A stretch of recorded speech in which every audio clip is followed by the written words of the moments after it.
NBA tanking. It's a huge problem, it seems. It seems like a third of the league is tanking now. Whenever we have a good draft, it's pretty common. It sucks. Right now, we're going to figure out what the best solution is to fixing this problem because everyone is out there throwing out ideas. Are any of them any good? Our producer, Chris Jones, just line them up and we're going to knock them down one by one until we find something we like. Give us some solutions here, man. All right. NBA tanking. Well, let's start with just the simplest kind of thing, which would be just abolishing the lottery. Just going back to like worst record gets first pick or whatever. Does that do anything, or does that just put us back into the same problems? That's worse, I would think. Okay. It incentivizes tanking more. I mean, it really means like that end of the year game where there's two teams are tied for last place is a huge fucking deal instead of it being like a 3% edge type of thing. It's like you actually get Cooper flag for sure if you lose this game and the other team wins their game. So I think that's obviously not the right way to go. I mean, obviously it needs to go the other way than that, but we tried that so far. It hasn't worked. What was it, 5 years ago where the lottery odds were changed to flatten them out to make it less likely to get the number one pick with the worst record? It has not worked at all, in part because people are looking more at draft classes as a whole than singular players, except for special years like the Wemby year, I guess. But still, with the Wemby year, you still want to increase your chances to get probably the best player that is going to come through for a long time. So, yeah, it seems like if there's any advantage percentage-wise to having a worse record, teams are going for it because marginal edges are a big deal in any game where the edges are where the teams end up so close in the end. So I think the solution is not going to be rejiggering the current system most likely, but it's definitely not going back to the old system. Jonathan, do you have any other thoughts on the old system that I'm missing? It seems like that would be a big mistake. I think you're completely right. There's no scenario where I think it would be worse almost immediately right now because teams, it's become culturally more okay to tank, right? Teams more openly talk about it, more openly do it. This is why the Jazz just got fined $500,000 because they're so brazenly tanking now. They play Lauri Markkanen in his 25 minutes, so they are following the rules and they sit him down the entire fourth quarter and hope to lose, right? And they're pretty obvious about it. Yeah, as soon as you get to the point where it's like, oh, if we just lose our last two games, we can improve our chances of getting Cooper Flag or Wemby by 2%. Of course we're going to do that. Are you kidding? Like, look what happens when you get Wemby. Like, your whole world changes. It's the only thing you can do in basketball, short of being the Lakers and just being gifted LeBron or Dwight Howard or Shaquille O'Neal every 10 years because you're the Lakers, which is a true and obvious thing that can change your franchise for a decade or more. Yep. So, yeah, we don't like going back to that system. What you got next, All right. Jones? All right. The how about this kind of radical one, which actually we were talking about pre-show. I'd never heard this one, but how about abolishing the draft? So it's just free agency immediately. Yep. This is actually being floated by a lot of people right now. Yeah. Jonathan, you said Rich Eisen is talking about abolishing the draft. I know there's been other big names in sports who have said this is the best way to do it.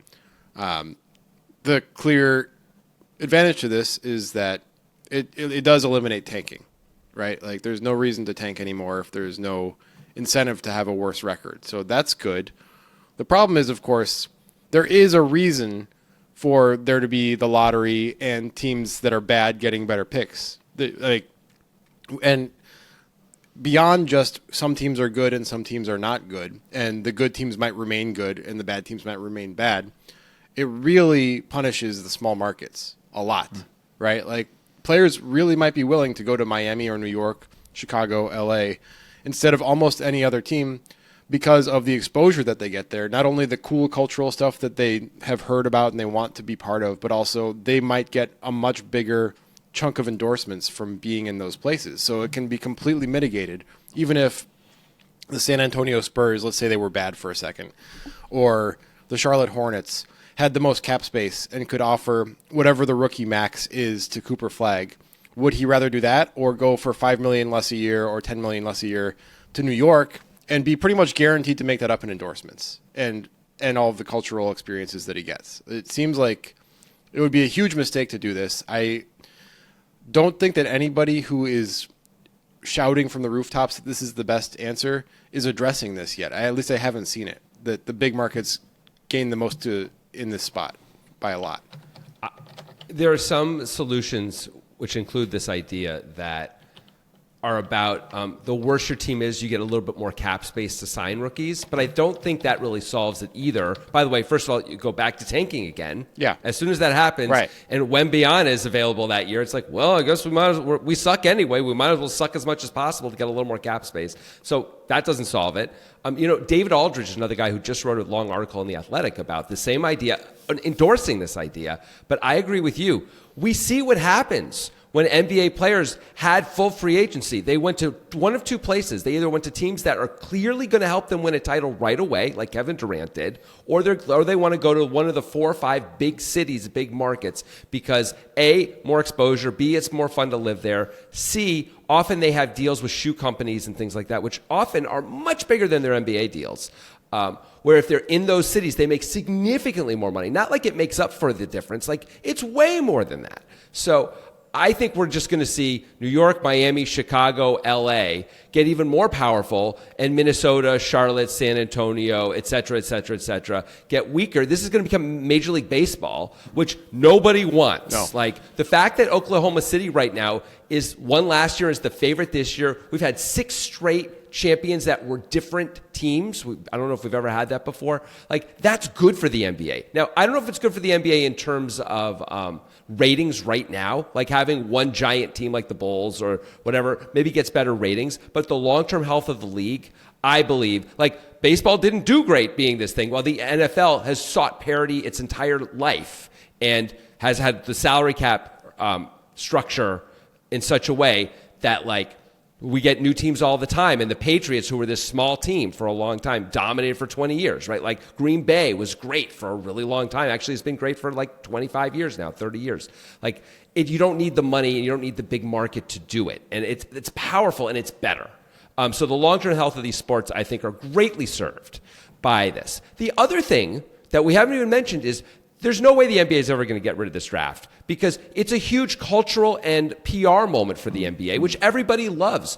Who's a fan of the NBA who isn't excited when the draft comes around, unless you're picking 30th? But if you got a top 10 pick, I don't know about you guys, but I'm researching all the players. I'm looking at all the mock drafts. I'm obsessed with that stuff. It's super fun. The NBA knows this. There's no way they're going to ditch the draft. So not only is it, I think, a bad idea, but I think it's unrealistic too.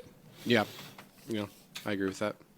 All right. Well, if we're going to keep the draft, what about changing the way it plays out? What if we went to like the same odds of a lottery rather than a weighted odds system, which would reduce the incentive to lose? Every non-playoff team that doesn't make the play-in or the playoffs, whatever, we could figure that out later. Yeah. Gets the same odds. I think that's better. I definitely think that's better. But it does maybe not do enough the other way, right? Because like, the fringe teams getting the same odds at the top pick as the complete worst teams in the league. Like, the complete worst teams in the league, the Washington Wizards this year, if they get a generational player in the draft, I guess that's a bad example because they just got Anthony Davis and Trae Young. But I don't know, who's the really worst of the worst? No, they're not playing those guys. Yeah. Those guys are sitting on the side. But I'm just talking about future. Washington is actively tanking right now. No, I know, future potential. By not playing those two guys. I'm thinking about future potential, like the Nets maybe, because they don't really have any true great players or anything like that on the Nets. They have Michael Porter Jr. or whatever. If they get Cooper Flagg in the draft, they're not going to immediately be contenders. But just as an example, a team that I know well because I'm in Portland, the Blazers, if they don't make the play-in this year, they might be one piece away from being like, oh shit, that team's fucking really good now. And those are two very different scenarios, and I think the NBA would want to avoid that if they could, happening with some frequency. What do you think, Jonathan? I think there's a problem with this. Now, first of all, there's probably some problem with every solution. So we have to understand it's going to be degrees of getting better as we settle this. But I think this doesn't really work for two big reasons. Number one, as Grant's implying, there's going to be massive tanking around the play-in spots then instead, right? If it's a Wembanyama year or this year or last year with Cooper Flagg, and you suddenly have as good a chance as anybody, and it's like, well, we can get swept by Oklahoma City, or we can just lose in the play-in, won our 33 games, lose in the play-in, and still get Cooper Flagg. We have as good a chance as the bad guy. Then all those teams are going to tank like crazy at the end, and it's going to look really weird. Now, the other teams are not, which is something. So it's probably slightly better that way. But of course, the other problem is this sort of eliminates the purpose of the draft, which is to help the worst teams get better, right? Isn't that why the draft exists anyway, is to create some more parity in the league? And suddenly the medium teams or the fringe teams have as just as good a chance as the absolute, the teams that win 17 games to get the superstar rookie. It seems unfair, and it seems like it's going to slow down the rise of these terrible teams, which often is really slow anyway. Like, it's rare we see these teams built from the ground up successfully. It happens for sure. Oklahoma City, again, is the best example. Yeah. They did a lot of other things. By the way, they openly tanked for 5 years as part of it. But still, it's really rare to see that. And so I don't think we need to make it even harder for the Wizards, for example, to get better. Because, man, they got enough trouble as it is, even with whatever they're doing. It's already so hard. You get the second overall pick, you take Marvin Bagley, you're nowhere. Well, the answer is you take Luka Doncic instead of Marvin Bagley. That's what you should do. I mean, okay, sure, you do that, but you still have to not screw that up. Yeah. And Dallas is, had the number 1 pick last year because they screwed it up, and they're horrible again this year because they screwed that up. So. Even when you have the number 1 pick, a lot of times it doesn't work out amazing. About half number 1 picks make all NBA teams, which is really good. Yeah. That's by far the best you're going to hit. But it doesn't mean it's a guaranteed win either. Like, some years are way better than others, and some years that we think are going to be great are not. Right. Like the Andrew Wiggins, Jabari Parker year, which everyone's like, these two guys, or the Lonzo Ball, Markelle Fultz, Jason Tatum year, where it's like Markelle Fultz, and it's like, nope, actually, not at all. Mm-hmm. So that happens too. Yeah. Yeah, so no on that one. All right. I say no. Can't do that one. Jonathan, you mentioned eliminating pick protections when we were talking before. So let's walk through that potential option. I mean, the good news about eliminating potential pick protections, and basically what everyone's saying, and I think this is so far the most reasonable one we've come up with. This is going to be my current number 1, I can tell you, is it's not that you have to eliminate all pick protections, but you eliminate everything after pick 4, basically, in the lottery. So that way you don't get all this crazy weird tanking, which we're seeing right now, which is, well, if we have a top 8 pick protected, then we want to make sure we either win or lose our way, just past 8 or on either side of 8. So that way that works out for us, and so you get all this weird team that would never be tanking. They're the ninth worst team in the league, but that's not a team that generally is tanking. But they absolutely are tanking to guarantee they keep their pick because they got to finish in the top 8 for their pick, stuff like that. So that would help some of it. That does not fix a lot of these problems that we're talking about by any means, but it does fix some of the more egregious stuff that we're seeing with, this is what Dallas has done a few times, actually, the last few years. They did it the year before they went to the finals. I think was it Gafford who they ended up picking? No, they didn't. Where they tanked. They traded for Gafford. Oh, did they? Okay. Yeah. Well, they tanked their way out of the playoffs into a top 10 pick to make sure they would have their shot, and it worked for them. And then they were in the. It was Lively, right? The other big guy, not Gafford, right? But so and that worked out great for them, for that year, where then they went to the finals, and he was a part of that. So, that's ugly, when teams are actively trying not to make the playoffs for this. I understand why they're correct not to. I think Dallas was right. They're going to get slaughtered in the playoffs, and no one's going to remember a thing. But maybe they get a pick who actually helps them for the next 10, 15 years. That's the better play. That's the smart play. Yeah. What do you think about this, Grant? I agree with what you said. I think you nailed it. Do you think we should be eliminating pick protections though, or not? Do you think that's enough? I think we should do that along with other things. I think we should definitely eliminate pick protections because it's weird and silly and creates all these perverse incentives like you're talking about. But I think it's obviously not enough for the bottom end teams. We need to continue to incentivize them to win. The whole point of all of this is we want the playoff teams to face some challenge. When the Spurs go to play the Wizards, I want the Wizards to try. at the second half of the season. That's what I want. I want the Spurs to lose that game sometimes because the Wizards try, because they have an incentive to win. So it doesn't fix that. So it helps in some fringe areas, but it doesn't fix that. What we need to fix is that. I want the Wizards to play Trae Young and Anthony Davis, who probably both could play right now, by the way. Let's just be honest about that. I'm sure they could play right now. And, they might win 60% of their remaining games if they played both of those guys. Those are two good players. It's possible that they could do that, but they're not going to win 60% of their remaining games because they're not playing those guys because they want to lose. They're going to let the Spurs win. They're going to let the Rockets win. They're going to let all of the playoff teams win because they want to. The Jazz traded 3 first-round picks for Jaren Jackson Jr., and then immediately said, oh, God, his wrist. Yeah. We're going to shut him down for the year. And it's like, actually what happens in those situations up until this year is you just return the player and you get your picks back. That's what everyone always has done. Yeah. They're like, oh, this guy's injured. Fuck you. Like, I'll give you 1 first-round pick for him or give me my picks back. Like, that's how that works. Always. And instead, the Jazz are thrilled they don't have to play him. Yeah. That was part of the deal, I'm sure. They're like, oh, he's a little bit hurt. Great. We have something we can even say so we can lose even more. I wonder if they That's even awful. comb the league. They're like, you got any slightly injured, pretty good guys? You got any of those guys lying around? Plausibly. Yeah. Plausibly injured is all we need. Yeah. Like, could he be, by the way, the NBA, so Adam Silver now is, like, there's a lot of heat on him to have to fix this, which is great. But he's acting like this is sort of like a new problem when the league has winked this away for 20 years. Certainly since Sam Hinkie has been openly tanking and talking about it, without question. But it's been more than that too. But where like, okay, as long as you're not egregiously doing it to the point where everyone's yelling about it, we're not going to do a thing, essentially. And now finally everyone's yelling about it because it's so wild that the league feels like they have to do something. It's just a PR problem for them, though. It's not an actual problem. They don't actually care, to be clear, which is, I don't know. Maybe they're right not to care. Things are going pretty well. The league is pretty healthy. Maybe they're correct, but we're here, and now it's like if a third of the league is actively trying to lose, that means almost all the games every night in the regular season in the last 40% of the season are boring as hell. It means half the games are probably not interesting because it's like, oh, well, this team's trying to win, this team's trying to lose. So probably we know what's going to happen. Like, it's not fun. All right, well, let's get a little more radical. Okay.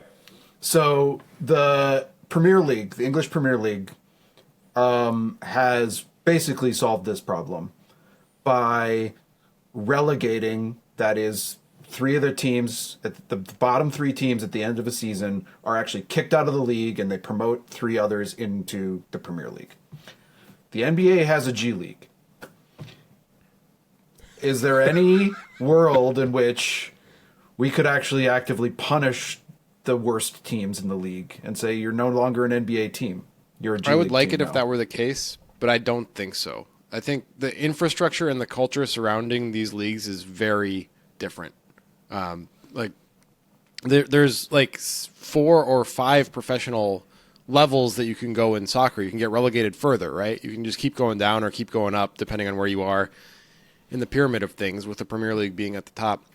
The NBA just has the G League. The G League is not that impressive of a league. It does not draw a ton of fans and people who care. But if you watch shows like Welcome to Wrexham or whatever, those people in that town, when that team was like in the 3rd or 4th league, they fucking cared. Like, that stadium was packed. It's different. The Rip City Remix, the Blazers G League team, they're not packing the stadium, buddy. It's not happening. Like, it's a different situation. Now, maybe slowly over time that would change if you end up with actual startable NBA players in the G League. But it would also take a really long time for that system to settle and not have, like, the Wizards getting relegated to the G League and just fucking winning 60 games and losing 0. Like, because they have Anthony Davis and Trae Young and everybody else has undrafted free agents who are like, oh, Anthony Davis, Trae Young, look at that.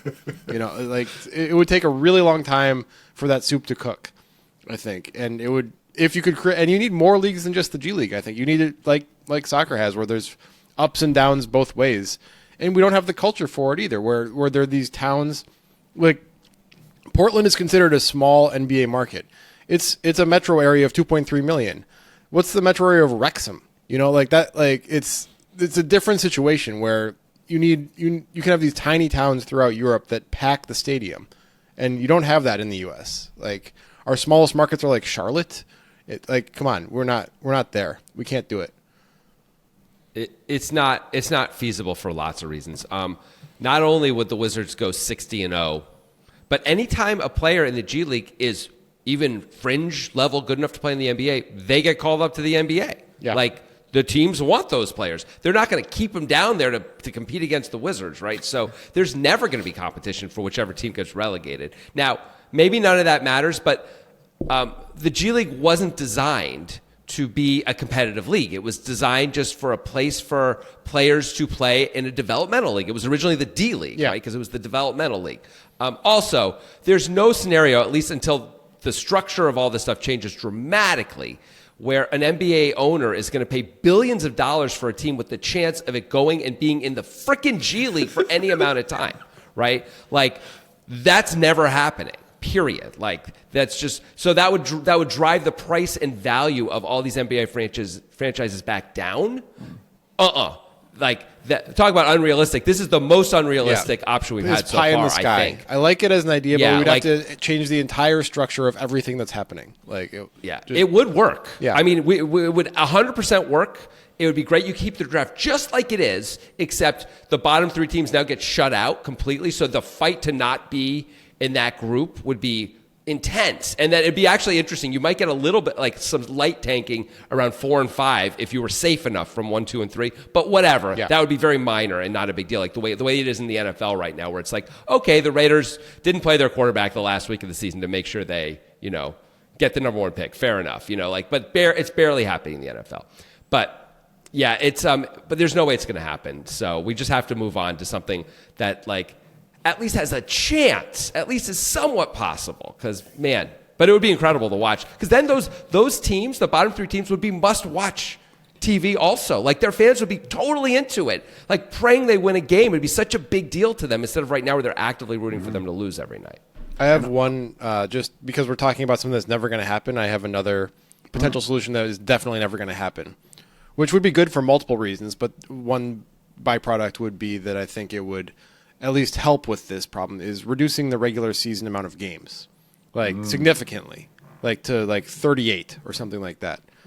Wow. Yeah. Where the reason that it's not going to happen is clearly revenue, stadium revenue, and TV deal revenue. The NBA is never going to do this. The owners are never going to vote on this. But it would be much harder to tank. Just like over a smaller sample size, it's just harder to do it. It's just harder to pull it off. And the good teams would have to be good all of the games. They wouldn't do this mid-season semi-good team tanking where they're the playoff spots are kind of already determined, right? So there's this all-star break lull where SGA hasn't played for a while. That a lot of the big stars are getting rested because they're the playoffs have kind of been determined. It's going to be hard for it to be too much fucked up if we rest this guy for 6 games. You can't rest for 6 games out of 38. So it would help with that type of stuff, and it would help a little bit with the tanking because it's harder to do a predictable tank over a smaller sample size. But, of course, never going to happen. No, never going to happen. Another thing which, I don't know if this is never going to happen, but is somewhat radical too, which I've heard being floated around, is the idea you have to win a minimum number of games to be eligible for the number 1 pick. So maybe the number is 16 games or 18 games or something like that. I mean, there's similar problems, which is as soon as those teams hit that number, they'll go into a massive tank, right? If you're the Utah Jazz, you win your 19 games, then you tank like crazy. You make sure you never win any more than 19 games, and you're going to have the at least tied for the best lottery odds, right? But it would force teams to try more of the time, right? We wouldn't get this tanking that's happening as early as it's happening because there'd be a concern for a team like the Jazz. We're not going to hit 19. We may have to try almost the entire year to get our 19 anyway. We have to make sure we get that. So it would be a little bit different. It probably isn't enough, but it's an interesting idea in that it would at least eliminate the most egregious, sort of disgusting stuff where it's we're going for the loss record, man. We're trying to lose 9 games over here. Because who cares? What if you're going to lose? I mean, because it's correct. The incentives do line up correctly, where it's you lose 60 games, you lose 75 games. Everyone thinks you suck either way, but with one of them, you have a better chance of getting Wembanyama. Yep. Right. I will say if we had relegation, I might watch my first G League game ever. I would watch if it was the Des Moines buzzcocks versus the Maine lobsters or whatever they are. I don't even know what they are. And they were like playing to get into the NBA. Like that would be a game I would watch. I guess that's kind of cool, but that's one game. That would be cool. Yeah. It would be a really different setup, though, where then the players it wouldn't be a developmental league. Yeah. Right? Right. It would be a league where they're drafting as well and developing players as well, and they keep those players. Yeah. Like those players are on long-term contracts, and it's a totally different setup. All right. But it would be interesting. The NBA introduced the NBA Cup to sort of spice up their beginning of the season because that also had a problem with nobody caring until basically Christmas that like the NBA even existed. So they introduced the NBA Cup. It's been relatively successful. Some people have been proposing sort of an end of the year sort of alternative that actually is a competitive tournament amongst all the non-playoff teams that determines draft order. What do you think of that? I think it's cool and would be fun. It has some similar problems to the flattening of the odds to being even, because then the fringe teams, like as an example, the Blazers would have a good chance to win that tournament. But the Blazers are a fringe playoff team right now, and they're pretty good.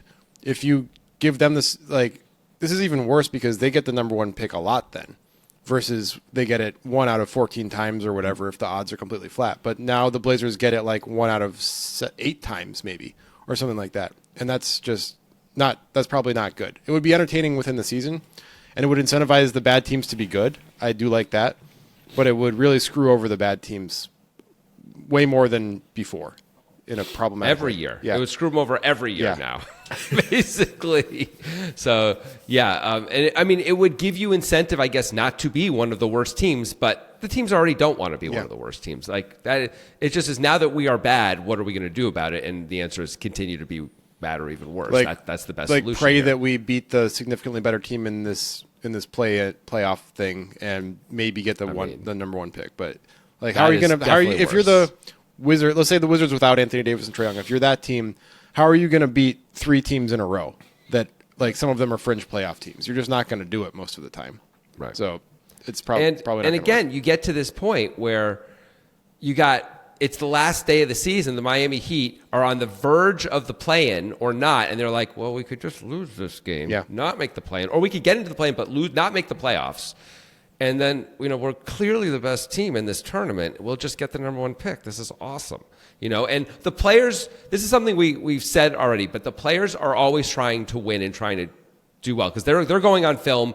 Their future careers are about how they look on film. So I think the players are almost never tanking themselves. No, they don't want to tank for the player that replaces them. Like, oh yeah, I'm the small forward on the Dallas Mavericks. I want to tank so that they can draft the best small forward of the last 10 years. Great idea. You might get a rare situation once in a while where there's an injury, and like Giannis is out for the season, and the Bucks are barely trying to hang on to that spot, the last play-in spot, and they're like, we're a championship team with Giannis, and Chris Middleton's like, if we could get that one of those big centers, those young big centers, that would really help us. We might win the title a lot the next 5 years. I could see Chris Middleton be like, guys, my elbow really hurts. Yeah. Or he just goes out there and like just misses a lot of shots. The David Robinson Spurs, that happened with the David Robinson Spurs. Who knows what the players were doing in that situation? Maybe they were like, oh, Tim Duncan's coming along. Maybe we should, Robinson's out. Why don't we just, I mean, I don't know if they needed the other players to be tanking or not, but certainly they just didn't play Robinson the entire season, which they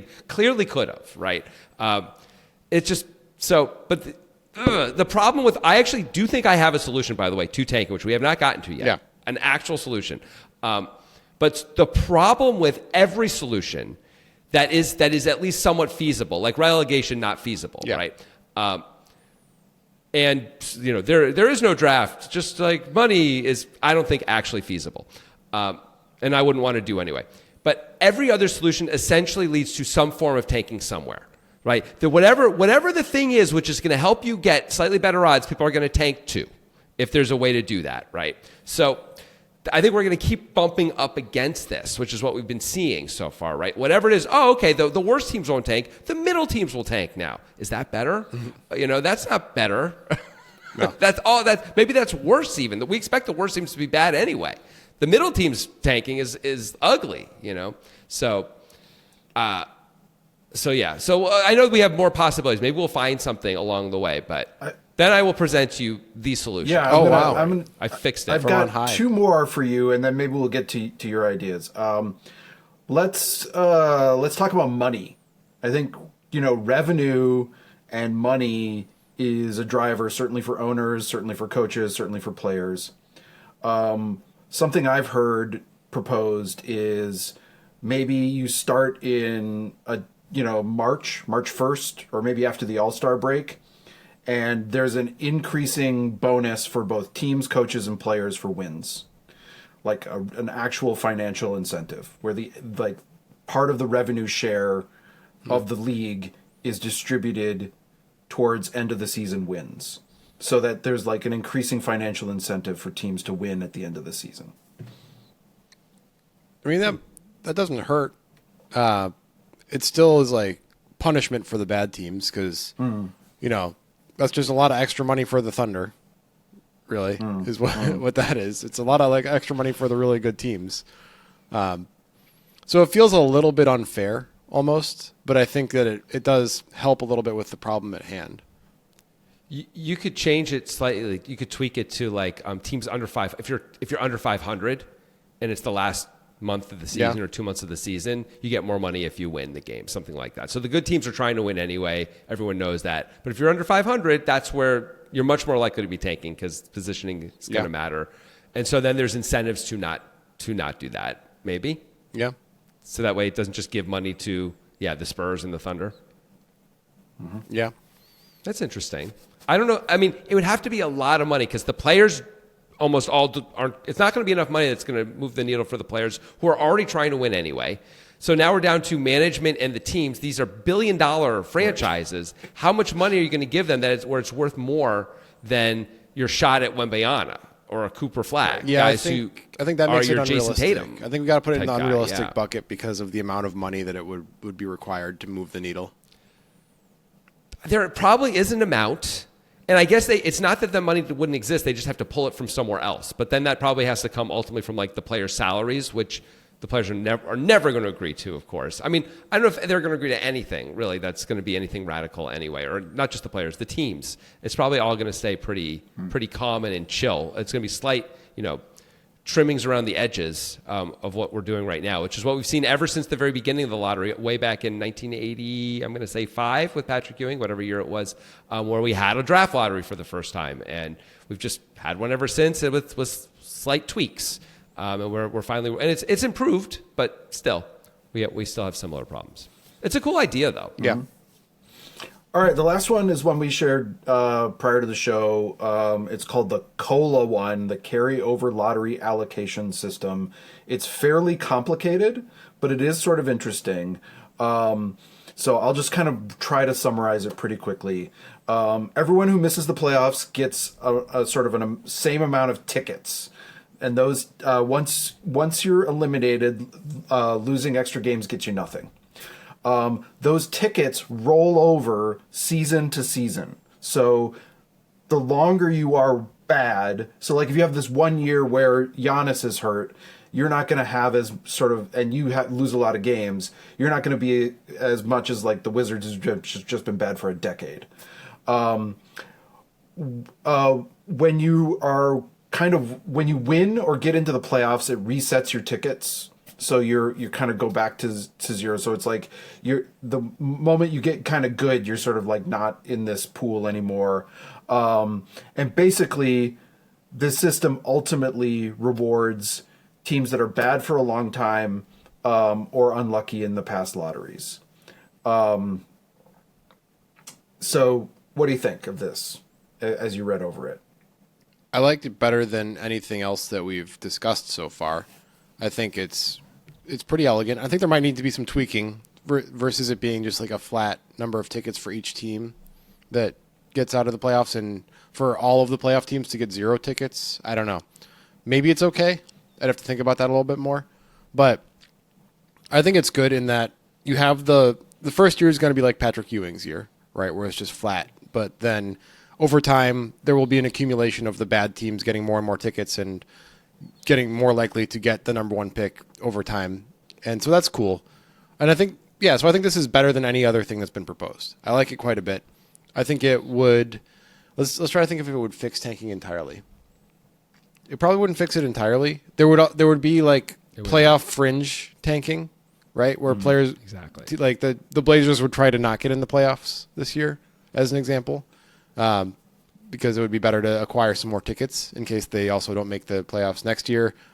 It's even like they have a chance this year, but then they also might not make the playoffs next year, et cetera, et cetera. So there's a little bit of playoff fringe tanking that it would create. You'd have to have some kind of rule that, like, once you make the playoffs, you lose all your tickets. Right. Also. That is in they there. don't carry over. That is the Okay, rule, good. but that actually, as I think about it with what Grant's saying, that would actually potentially increase tanking amongst teams that are just about, like, maybe they've been bad for 6 years and they've got all these tickets. And they're Right, like, yeah, that's a well, you problem. might make you might make the 8 seed this year. They're like, oh my God, we got to lose. So we cannot we can't lose all these tickets. That's a good point. Yeah. What if you lose 1 unit of tickets if you make the playoffs? Like I think that made Okay, that's instead of good. all of your tickets, because then like if you've not made the playoffs for 8 straight years and you're on the edge of making the playoffs, you're never making the fucking playoffs that year if you can have anything to do about it. You're never ever doing it, right? So that becomes a problem. Okay, So- I'm down with that. Yeah. I think that's good. That's good. 1 unit. I think the biggest problem with this idea is that it's complicated, and Yeah. it maybe the fans would struggle to understand it. Where right now, I mean, even right now, the NBA draft lottery is pretty complicated. Where they put it up and they sort of tell you the number, and they have to tell you as it's going on what it means. They're like, oh, the Knicks are picking 9. That means the Pacers have moved to the top 4. Yeah. You know, and now we're going to wait and find out where the Pacers are going to pick. And I actually find that really exciting. But it's got to confuse a lot of people who aren't paying a lot of attention to this stuff. So this is another level of that. But maybe it becomes more like the baseball draft, where it's like, yeah. Just the lottery doesn't matter in terms of like viewership. But you just sort of tell me where we pick. It's like, oh, okay, we ended up with the 5th pick this year. Well, actually, I don't really know how. I but- disagree that it has this problem of the actual lottery piece. I think the system created to decide who has what amount of tickets is complicated, but it makes the lottery itself far less complicated. There's no like the Knicks are picking 9th, so that means the Pacers are top 4. It's just you have Right. 24 balls in the thing, and the other team has 6 balls in the thing. Let's draw a ball. That's all it is. Like, Yeah. So it's Yeah, actually less that's true. complicated. That's fair. That part is much. The complicated part is after you do the number 1 pick, you got to take all those balls out of the hopper and then do it again. Yeah. And every time you do a pick, you have to take those. It's going to take forever. But that's a problem for another day. I think this actually is a great. This is not the solution, by the way, that I'm saying when I have a solution to tanking. I think this is a solution to tanking. This is the best solution to tanking by far we've come up with. Not that we've come up with any of these, to be clear. These are not our ideas, but that we've talked about. And I think if the NBA did this, it would fix almost everything, or at least we would find out how the teams would exploit it. But it would take a while for teams to figure out how to exploit this. And then we would have to make tweaks to this too. But this seems like there would still be stuff around, like you guys are saying, that play-in part where you're like, let's lose one more time because we've got all these tickets.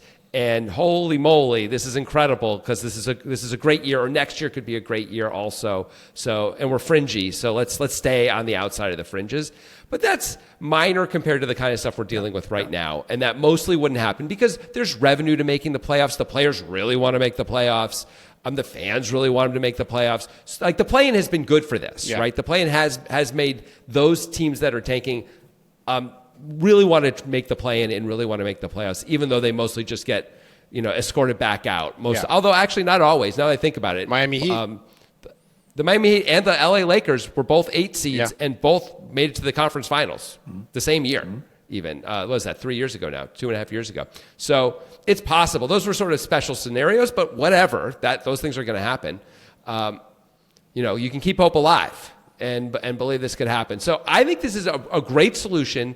If the NBA did this, it would mostly be fixed. It would be fun in its own way. It'd be a little more arcane and hard for people to follow what it all meant. But who cares?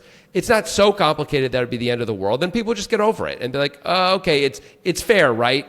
Great. Just kind of like the way lottery odds are now, where it's like, okay, we ended up with the 6th pick, even though we were the 4th worst team. I'm sure it's fine. Like that sucks, but we were just unlucky. Okay, right? Yeah, I like it a lot. All right, those are the ones I've got.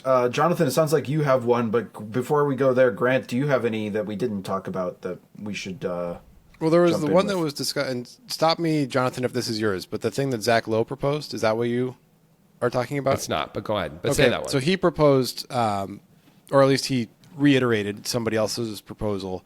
I don't know who came up with this, that after you're eliminated from the playoffs, or this is what you said, Chris, but maybe we didn't talk about it on the show yet, that losses We count, didn't. or wins count as losses, and losses count as wins as far as the draft lottery is concerned. Once you're eliminated from the playoffs. Once you're eliminated. Yeah. Yeah. So that definitely fixes end of season tanking. It creates some weird perverse incentives for teams that don't expect to compete for the championship to be kind of bad at the first end of the season.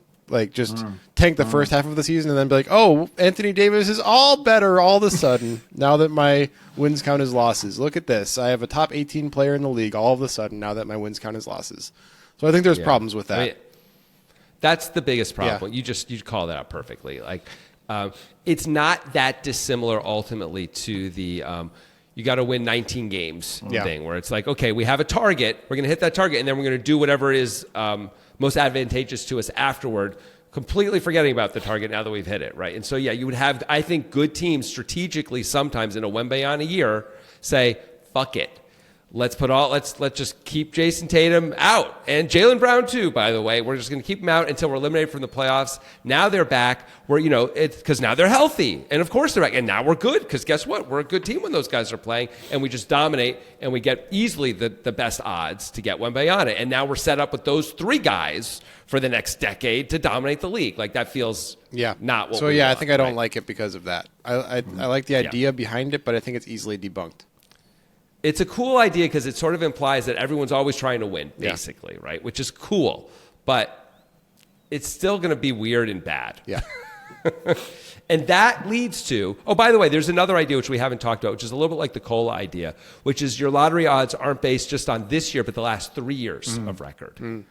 So that way, just because, you're the Bucks and Giannis is out this year, you don't just get an easy shot at the number one pick and get this thing, and if you've been bad for a while, you get more of a chance. But you're still going to get tanking, especially in that third year, right, of when there's generational players out there. I think the cola is just a still a better problem. version of that.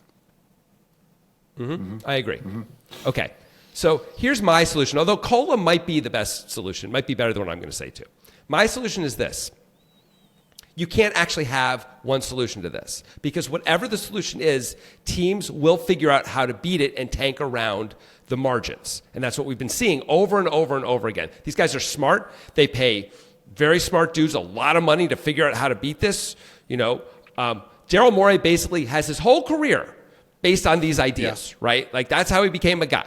So the way you have to do this, there has to be a randomized element to it where you actually have at least 2, if not 5 different ways of determining the draft order. And you find out what that order is after the season has already happened. So that way the teams don't know what they're supposed to do. One year it would be this Zach Lowe idea, or at least thing he's been saying about once you're eliminated from the playoffs, it's wins after that. Another year it's a flat lottery. Another year it's the lottery system we currently have, right? And so we have a drawing for what the lottery is. Right? And so that way, it doesn't matter. If you don't know what it is and no one knows what it is, you might as well try and win because sometimes those wins will matter. Sometimes it's just going to be all the same anyway. Right? Maybe one year it's literally every team has the same lottery odds. We could decide what this is. Maybe there's only 2 or 3 things. You just want them to be even enough so that way there's no obvious incentive to lose. Well, I think you just take the only way to do is to add a random element. We take the Zach Lowe and the current, and those are the only 2, and those are randomly drawn, right? That should fix it. That might be enough. Yeah. That might be enough to do it. It still gives you reason to... No, that's right. Because at the end then, the last 2 months of the season, you don't know if you're trying to win or trying to lose. Right. That might be right. And so... Might as well win. You get Adam Silver... What'd you say? So you might as well win, right? If you can. Right, exactly. Of course. If you don't know, you're gonna try and win. Your fans will be really hating you. Can you imagine if you're like, oh yeah, Jaren Jackson Jr.'s out for the season. What can you do? And then it's like all your wins counted. Yeah. You're like, oh no, the Utah. We're picking 9th because of this instead of picking 1st. We had the worst record by a mile, but we're picking 9th. They'd burn the place down. They'd hang Danny Ainge in effigy. So if not in reality. To be clear, we would keep the current lottery odds system, but just have it be randomly drawn whether in the second half of the season your wins count as losses, or it's the normal system as it is now, and you don't know until after the season's over. I think some version of that. Yeah, we could drill down into the margins of it. But yes, I like it being the second half of the season instead of when you're eliminated from the playoffs. Also, because that way you don't get incentivized to get out of the playoffs first and then decide. So like you could still tank your way out of the playoffs and then you exist at least within the lottery system, right? So instead of that, it could be like a certain number of games where it happens. Yeah, or post All-Star like this, break. like the second. No, the All-Star break too. I think it's the second 41 versus the first 41. Yeah. It's going to be really rare that teams are going to be tanking from the very first game of the season. Even the bad teams usually have some level of hope and want to see how they're going. I guess once in a while you get the Philadelphia 76ers of Sam Hinkie who are just like openly, we're trying our best to lose. And they would tank their, I guess you could have the issue of tanking the first 41 games because that would give you a leg up on everyone in a Wembanyama year. So that would be the problem. But maybe you have it where this is where you have to have like a third option in there where it's like if you don't make the playoffs, it's flat odds. Everyone has the same odds. So 1 out of 3 times, the number 13 team and the worst team have the same odds anyway. And so, yeah, you can lose all you want, but it doesn't even help you. Like, everyone's going to be pissed at you for losing. It's now. either flat Something odds, like that. wins count as losses, or losses count as losses. Yeah. So that way you're just like, I mean, it's, again, we'll see eventually teams figure out how to game that too, but it'll be less extreme. It'll be harder. And then you can make tweaks to that much easier where you're like, okay, we're changing flat odds to this other thing, which makes it so you can't game that part that you've now figured out how to game. You can year to year change that pretty easily. And this randomized element, though, I think is the key to the whole thing because you can't plan for it. And if you can't plan for it, you might as well try and win because that's what everyone's there for anyway, in theory, right? That's what keeps you getting job extensions and the fans loving you and selling merchandise and all the things that you really want. So, yeah, I like it. Did you come up with that, or did you? I 100% came up with that all good by job. myself. Yeah, I like it too. I think I like the coin flip aspect. I mean, or if it's 3-sided, whatever. Like that aspect would be really high drama. Like, what is the system going to be? Would be really cool. Jonathan Levy might have just solved tanking. I like it. I think that's really good. I think Cola is maybe better, but it's close. I think it's close. Yeah. I think Cola is really good. I actually agree. It might be better. It might be like more fair ultimately rather than sort of like, because again, what you end up happening once in a while with the system I'm talking about with this randomized thing is you get teams that are like too good, get the number 1 pick maybe a little too often. Yeah. Which people really hate when that happens.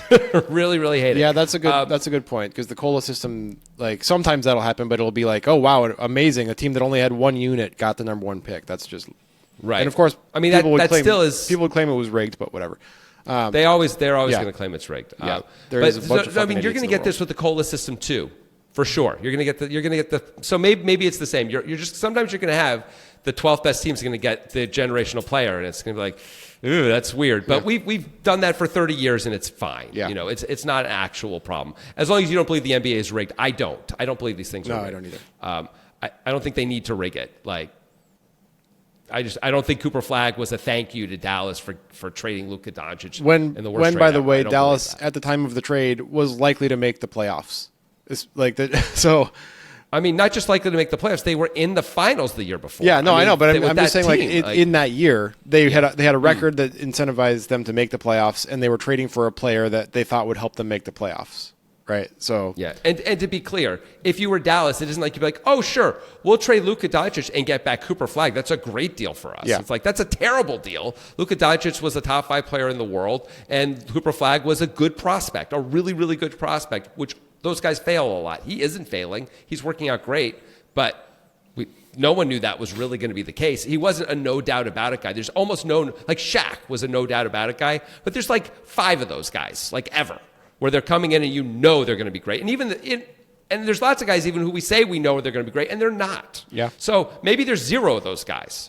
I don't know. Michael Olakandi went number 1 overall. Anthony Bennett went number 1 overall. Like Markelle Fultz went number 1 overall, and he was one of those no doubt about it guys. Like it's just hard, man. Andrew Wiggins went number 1 overall. Like it's tough out there. Yeah. All right. I like your system, Jonathan. You did a good job. I gotta chip away at the work. I got a bigger play to rehearse. I gotta live today persevere, been persevering since birth. Fight for what we deserve until we reunite Mother Earth. We're rewriting the rule book, rewiring our brains, deep dive in the framework, yeah, we can be the change. Future's ours to claim if we grab it by the reins. Break the chain, we're gonna make it rain. We did not come to play.